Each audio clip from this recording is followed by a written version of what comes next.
La ressortie en salle depuis quelques jours de presque tous les films de Wong Kar-wai nous a donné envie de revenir sur la prestigieuse carrière de son actrice fétiche Maggie Cheung en posant cette question simple: c'est qui, ou plutôt c'est quoi au juste Maggie Cheung?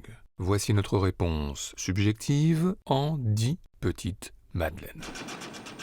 Maggie Cheung, ce sont tout d'abord des débuts au milieu des années 80, aux côtés de Jackie Chan, notamment dans la série des Marins des mers de Chine, et surtout dans la série des Police Story, où elle est la petite amie de Jackie Chan, qui voit ici d'un mauvais œil la venue à la maison de Brigitte Lin, témoin sous protection, surtout au moment de fêter un anniversaire surprise.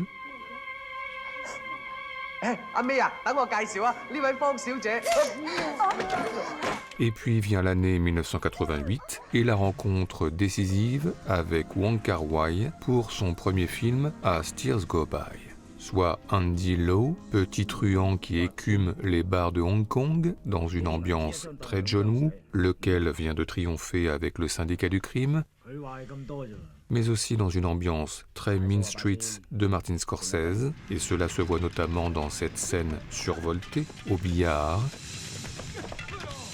Mais un polar que Wong Kar-wai va détourner en privilégiant les chemins de traverse, avec notamment la relation trouble entre Andy Lau et sa cousine Maggie Cheung, qui se concrétise, ou presque, dans cette scène chorégraphiée comme une danse, ode à l'effleurement, tout le cinéma de Wong Kar-wai déjà là.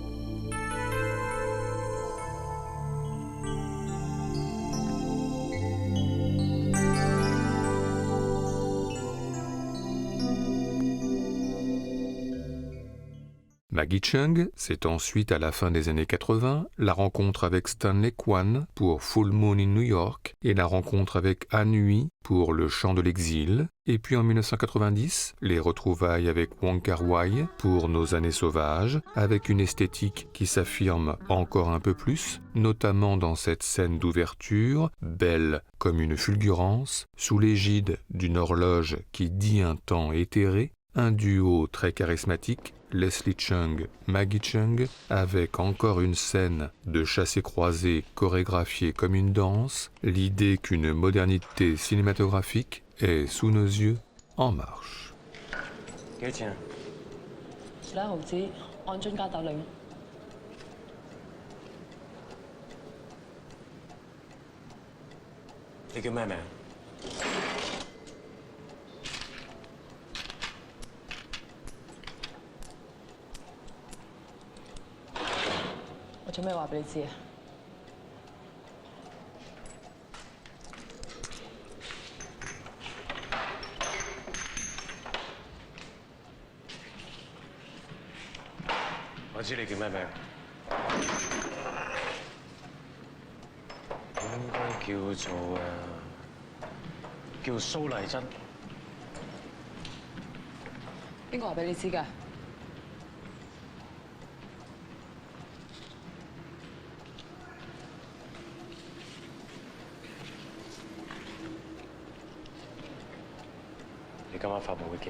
Maggie Cheung, c'est ensuite au début des années 90 une participation au Banquet de Tsui Hark, mais aussi au même moment les retrouvailles avec Stanley Kwan pour Center Stage pour un premier grand rôle, prix d'interprétation au Festival de Berlin à l'appui, celui de la célèbre actrice Ruan Lingyu qui a triomphé sur les écrans chinois au carrefour des années 30, un biopic sur une femme moderne, en avance sur son temps, mais une femme au destin brisé, suicidée à l'âge de 25 ans, harcelée par la presse et finalement broyée par les insinuations, les rumeurs et les regards malveillants.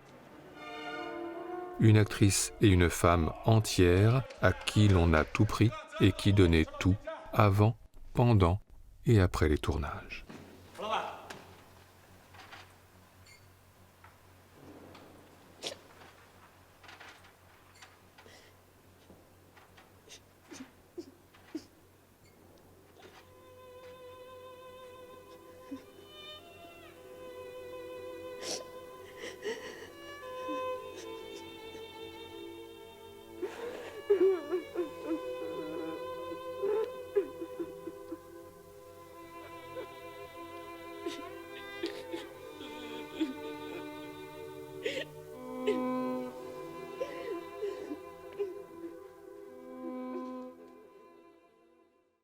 Maggie Cheung, ce sont ensuite, toujours au début des années 90, des retrouvailles avec Jackie Chan pour un troisième Police Story, mais aussi un film de sabre signé Sammo Hung, sans oublier la rencontre musclée avec Johnny To pour le diptyque The Heroic Trio, puis Executioners, et puis à la même période, deux films coup sur coup signés Tsui Hark, tout d'abord Green Snake, où elle incarne un serpent vert, âgé de 500 ans, transformé en jeune femme qui va devoir apprendre les sentiments humains.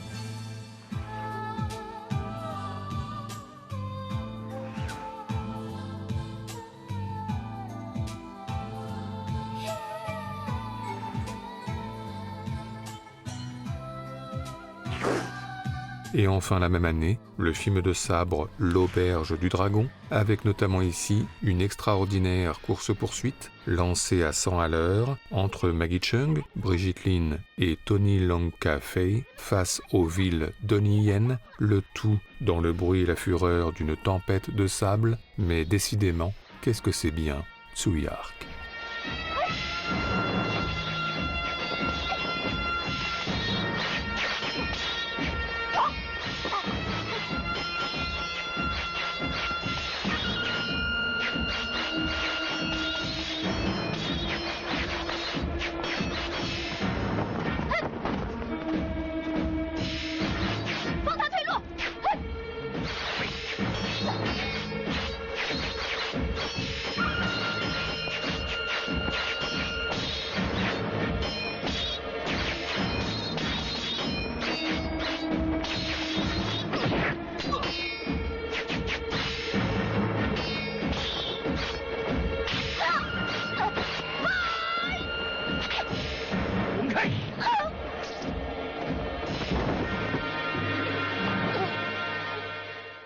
Maggie Cheung, c'est ensuite au milieu des années 90, un film de Peter Chan, comme Raids, et un troisième film avec Wong Kar-wai, et pas n'importe lequel, Les Cendres du Temps, où le style et la poésie du cinéaste s'affirment encore un peu plus.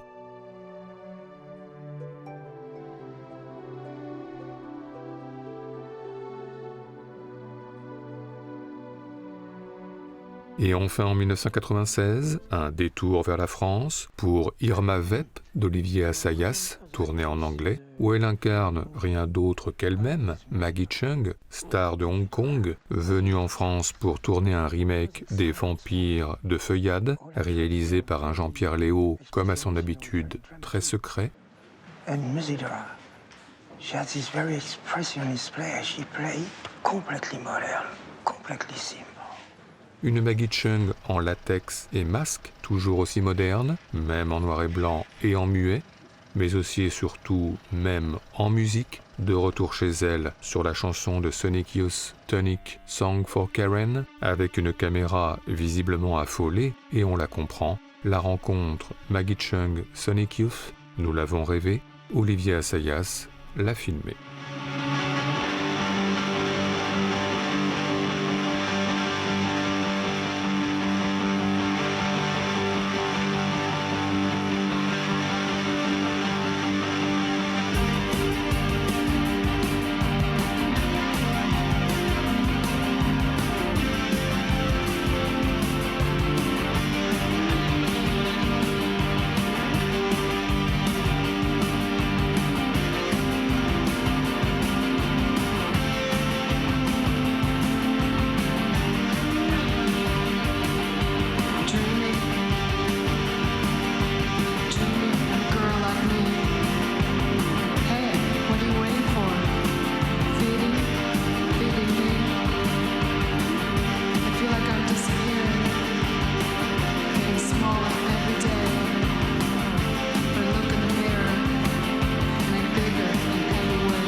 Maggie Cheung, c'est ensuite, dans la deuxième partie des années 90, un film de Mabel Cheung, Les Sœurs Sung, avec Michelle Yeoh et Vivienne Wu, et un autre de Wen Wang, Chinese Box, scénarisé par Jean-Claude Carrière, un film qui revient sur les jours précédant la rétrocession de Hong Kong, encore colonie anglaise, à la Chine, avec Jeremy Irons en journaliste qui filme les manifestations et qui bientôt remarque dans le métro une Maggie Cheung rebelle que l'on n'apprivoise pas et qui échappe.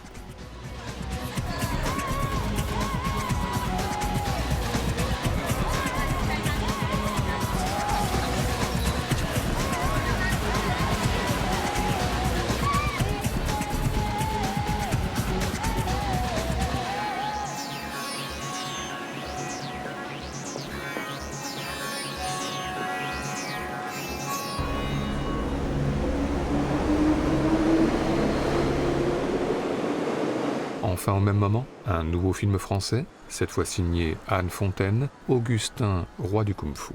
Soit Jean Chrétien Cybertin Blanc, jeune parisien fan de kung-fu, ici à une projection du maître chinois avec Jackie Chan, et qui bientôt s'initie aux arts martiaux, mais victime de vertiges liés à une phobie du contact physique.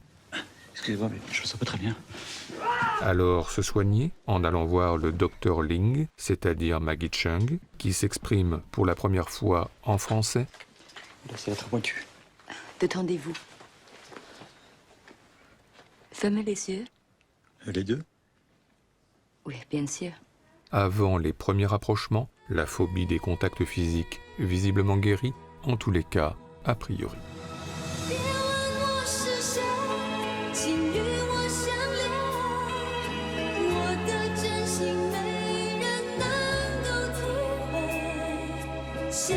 Ça va? Très bien.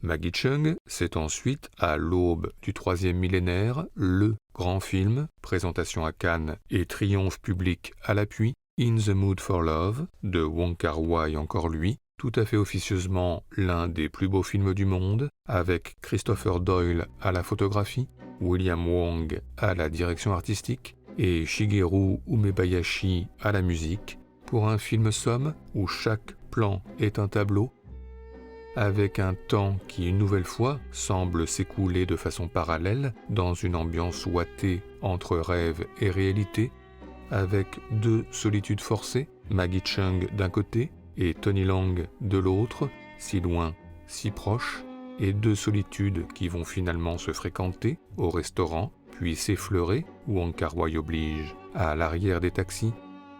Bref, une relation faite de peu de mots, mais de beaucoup de sentiments, contrariés, nouvelle ode au frémissement amoureux, à l'issue indécise, nouvelle ode au peut-être, peut-être, peut-être.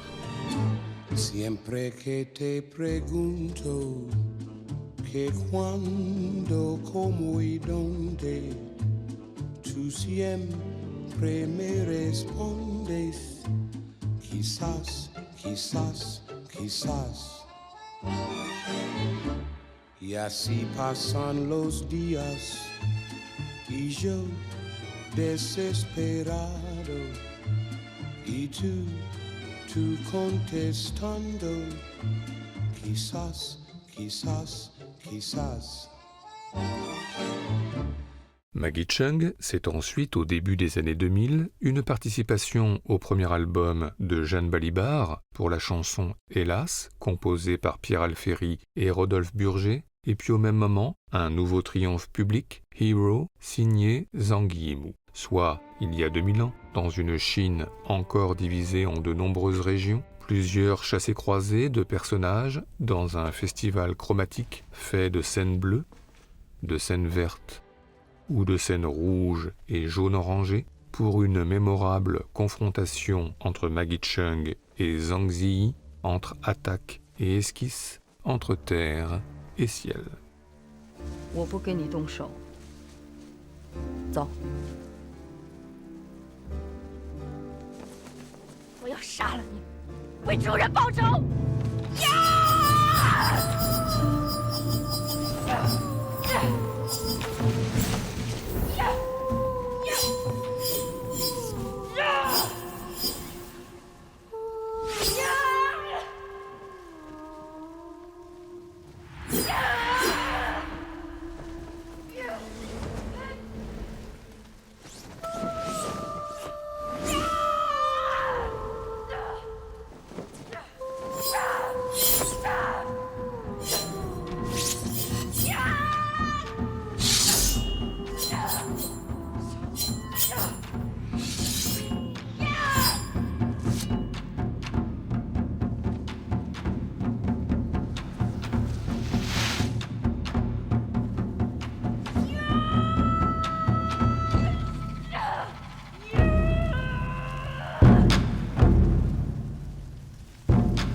找死，我成全你。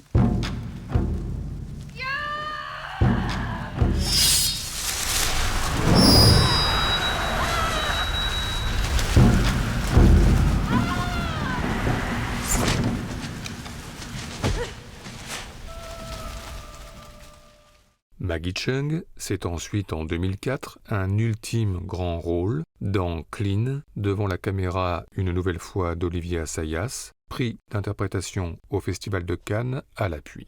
Un film qui commence sur le sol américain avec Maggie Cheung en ex-chanteuse rock junkie qui a tout perdu, son homme mais aussi la garde de son fils, et qui va tenter de refaire sa vie à Paris en multipliant les petits boulots dans les restaurants. Bon appétit. Puis en retrouvant quelques amies productrices comme Jeanne Balibar ou Béatrice Dalle au billard pour lui faire écouter ses nouvelles compositions.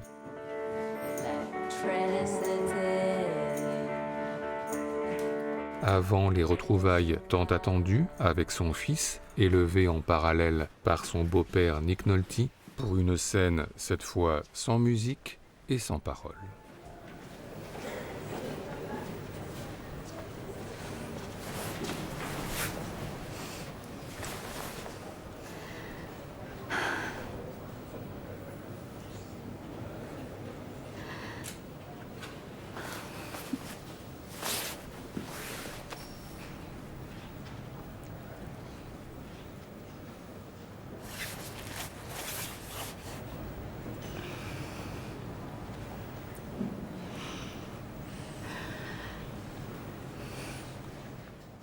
Maggie Cheung, c'est enfin un dernier film comme une dernière occasion manquée, 2046 de Wong Kar-wai, suite officieuse d'In the Mood for Love, dans lequel Tony Leung reprend son rôle, mais pas Maggie Cheung, alors indisponible. S'ensuivra une brouille entre le cinéaste et son actrice fétiche, laquelle a été finalement plus ou moins remplacée par d'autres actrices, comme Gong Li ou Zhang Ziyi, qui refont avec Tony Leung quelques scènes d'In the Mood for Love à l'identique. Mais enfin quand même, un film qui contient quelques secondes volées au temps, aux brouilles et aux difficultés d'agenda, 4 plans au ralenti, en noir et blanc, entre Tony Leung et Maggie Cheung, dans un taxi, d'office pour nous les plus beaux plans du film, surtout sur la musique éternelle de Georges Delerue.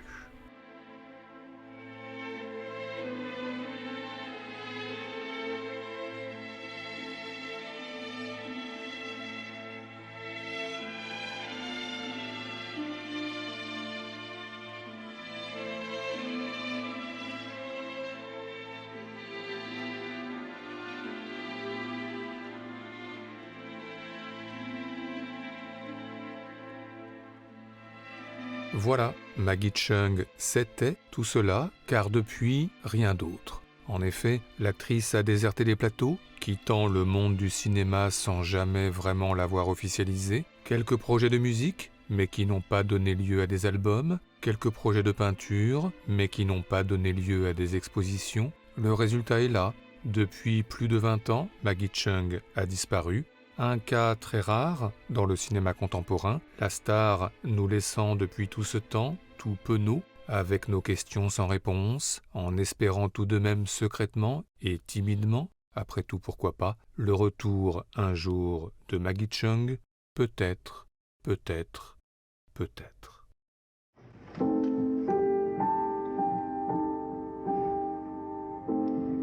Voilà combien de jours, voilà combien de nuits, voilà combien de temps que tu es reparti. Tu m'as dit cette fois, c'est le dernier voyage pour nos cœurs déchirés, c'est le dernier naufrage. Au printemps, tu verras, je serai de retour. Le printemps, c'est joli pour se parler d'amour. Nous irons voir ensemble les jardins refleuris et déambulerons dans les rues de Paris. Dis, quand reviendras-tu? Dis, au moins le sais-tu que tout le temps qui passe ne se rattrape guère, que tout le temps perdu ne se rattrape plus. Le printemps s'est enfui depuis longtemps déjà. Craquent les feuilles mortes, brûlent les feux de bois. À voir Paris si beau dans cette fin d'automne. Soudain je m'alanquille, je rêve, je frissonne, je tangue, je chavire. Et comme la rengaine, je vais, je viens, je vire, je tourne, je me traîne. Ton image me hante, je te parle tout bas. Et j'ai le mal d'amour, et j'ai le mal de toi. Dis, quand reviendras-tu? Dis, au moins le sais-tu que tout le temps qui passe ne se rattrape guère, que tout le temps perdu ne se rattrape plus.